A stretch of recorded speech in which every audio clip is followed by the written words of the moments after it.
I'll leave this on board just to let you know that what I have to. So I told you my mission is to de-villainize work. How do I fulfill my mission currently? I take a two-pronged approach, and I believe both are important. Individuals, and this is literally the first 10 chapters of my book. I've not put the next 4 here because these are what the pillars on which I coach, and these are the pillars on which you can work yourself, right? Coming to a place of inner sovereignty, we talked about that. This, taking a hero's mindset.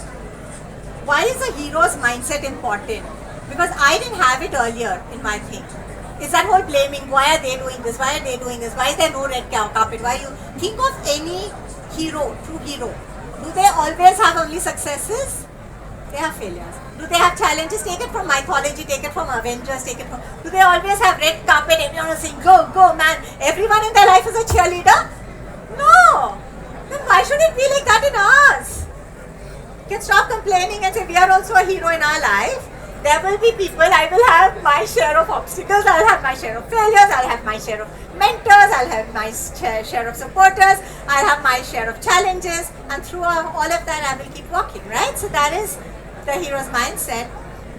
Uncoupling success, this is really about the unconditioning. All the things that our brain, people have taught us, this is success, that is success, this is success, that is success. Actually stopping and saying, okay, what do I want success to be? De-villainizing work and embracing flow. Same thing, our brain has been conditioned about work is stressful, work has to be this, work has to be that. What do you want? Work is just an activity. At the end of the day, what do you want your work to be? And why is there an entire chapter in all of this? Because these are all tried and tested, right? These are experiences. Remember, to get to the subconscious mind, you can't go through the conscious mind. You have to go through tricks. So you do exercises, right? You use tricks and exercises and reflections. And then it goes on, lizard brain. I just want to give you an idea of this line of work also. Now this is putting all the responsibility and emphasis on the individual, right? But let's be fair, and this is, you're all, not all, but many of you are HR leaders. Is there something called culture, right? If you go to the Himalayas or if you go to Kolkata, Howrah platform, where can you meditate better? You can meditate both places, but Himalayas better. That's culture, environment matters. Yeah, not taking away. You can meditate anywhere, but it's obviously, yeah. So really looking at what we can do as leaders within organizations. Because if you want to really de-villainize work, let's not put all the responsibility on the individual.